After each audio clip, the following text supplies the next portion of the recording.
Welcome back to EDH on a Budget. I'm your host, Iceman. Today we're going to be going over part 2 of underrated avatar cards that you probably missed. First up, we have Obsessive Pursuit. This enchantment is 1 and a black, and it costs about only 54 cents. This enchantment says, when this creature enters, and at the beginning of your upkeep, you lose 1 life and create a clue token. Whenever you attack, put X+1/+1 counters on target attacking creature, where X is the number of permanents you sacrifice this turn. If X is 3 or greater, that creature gains a lifelink until end of turn. This can create so many clues over the course of a game, and clues are nice, but the fact that the clues get even better with the second part of this card, where each time you sacrifice a permanent, you give a +1/+1 counter, that is just compounding the interest of those clues. And yes, you ideally do want to sacrifice 3 to get that lifelink per turn, because the life you lose from this is not going to be substantial, but the fact that you're going to be throughout the course of the game wanting more life, because life is a resource and we use it so willingly because it's worth it. And if life is a resource, then you kind of want more of it. I'm not saying you put this in a deck for the life gain. It is just all around a good package of a card for just 2 mana. And it can go into many black decks. They have so many zombies and stuff you can sacrifice, and some of them, if they're decayed, they're sacrificing themselves after you attack, and assuming they survive combat. Evolving Wilds, treasures, it's so easy to sacrifice a permanent. It's just gonna give so much power and toughness to a creature that you are attacking with. Next up, we have a rather powerful aura enchantment called Avatar Destiny. This card costs 28 cents for 2 green. Enchant creature you control. Enchanted creature gets +1/+1 for each creature card in your graveyard, and is an avatar in addition to its other types. When enchanted creature dies, mill cards equal to its power. Return this card to its owner's hand, and up to 1 creature card milled this way to the battlefield under your control.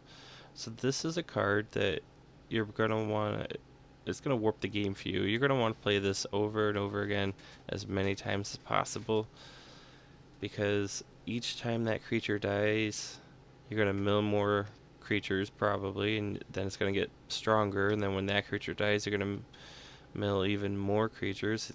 And you're going to bring back a creature, you play this again, that creature gets even more powerful, and you mill even more. So even if you're not playing a big green stompy deck, which, let's be honest, the vast majority of green decks are big stompy decks, which have lots of creatures and ways to trample over the huge damage.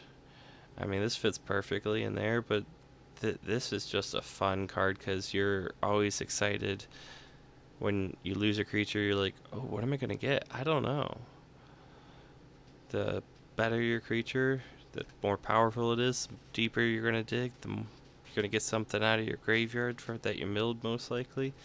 I would definitely play this in a creature deck that has at least, in my opinion, 33 creatures, because then you will have choices. As long as the creature dying has like 3, 4, or 5 power, it's gonna give you at least 1 card to pick, more than likely a second or a third to pick from. So you're not just gonna be getting your mana dorks, you're gonna get something good. But even if you have a mana dork with this, if there are 4 or 5 creatures in your graveyard, then it's gonna be a pretty decent sized threat. When that creature dies, it's gonna get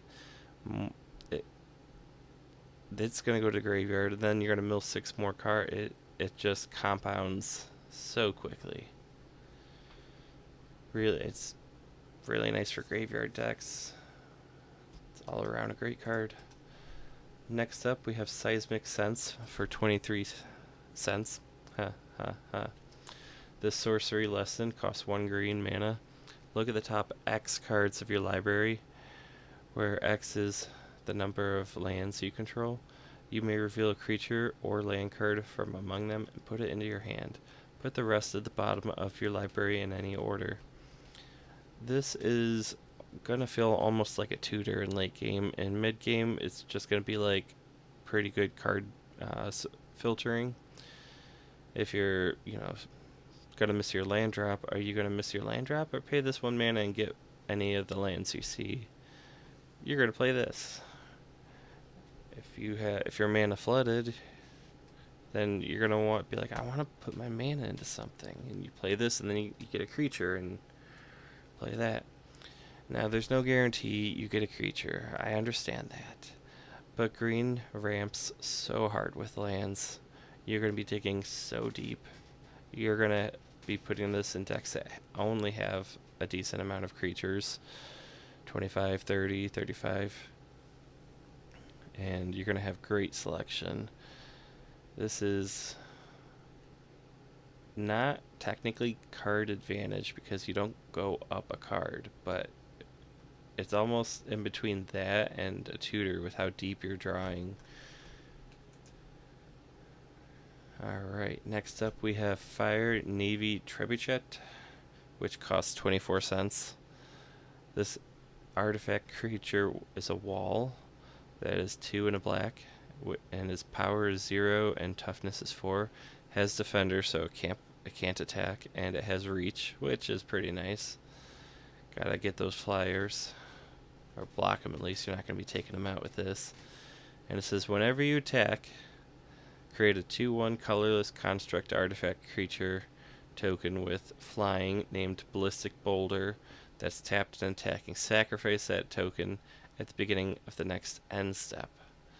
So while this would not work with the previous one, the Obsessive Pursuit, because you're sacrificing it at basically the wrong time, there are many decks that care about your creatures and tokens dying, whether it's an artifact or a creature. This creates both. It is both, but the token it creates is both. And the 2/1 flyers are pretty nice. It gets around the propagandas of the game because you attack a different player and that other card enters attacking instead of choosing an attack player to attack. So you just don't have to pay for propaganda for that flyer. It's great ping damage, great sack fodder, and it's just gonna keep creating it every turn. Even white decks care a lot about creatures with this power or less entering and drawing a card or doing something. And this mana value of the tokens is 0, so it definitely is going to fit in a lot of decks. If I were even an aristocrat deck, I'd put this in there, swing with my token, because they don't care if their token dies. This is going to create another token that is guaranteed to die later. So you're just kind of compounding and creating layers upon layers of tokens entering and dying and triggers happening. Next up, we have an interesting card that I really didn't know about at all until I was doing research for this episode. But if you like what you're hearing, please give this channel a share or a like, or even subscribe to the channel, because we are growing, and the more viewers that watch it, then it's kind of a compounding algorithm type of thing. So I would appreciate any help you can give. This last card is Storm of Memories. This sorcery is 2 red, red, red. So yeah, that is a bit of red pips. This card costs 35 cents. It has Storm, notoriously broken mechanic. It says whenever you cast a spell, copy it for each spell you cast, or each spell cast before this turn, or on this turn, but before this card. So basically, if your opponents are casting spells on your turn, or if you've cast other spells, it's going to count each one of them, and then you're going to create a copy of this for each one of them. What does this do? It says exile an instant or sorcery card with mana value 3 or less from your graveyard at random. You may cast it without paying its mana cost. If that spell would be put into a graveyard, exile it instead. So it's going to give all those cheap instants and sorceries uh, extra life, essentially, and they're going to be cast again. You are casting them from your graveyard. So if any of those cards have Storm, it is going to be crazy because this one card you cast, say there was just two other cards you cast this turn, or not even you, any players cast two other cards this turn, and then you cast this. This is going to create two copies, and the original you cast is going to resolve. So it's three of these that are going to resolve. You're going to bring back 3 instant sorceries with mana value 3 or less. You're going to cast those 3, and if any of those have Storm, you're up to 6 mana, or not mana. You're up to a Storm count of 6 if any of those cards have Storm. And I don't know if you've personally played with any Storm decks, but this is exactly what they want to do. They want to just keep snowballing. Most of the Storm cards don't cost 5 mana. Most of them are cheaper. But red is so easy to discard cards into your graveyard. It's even built into how they draw cards.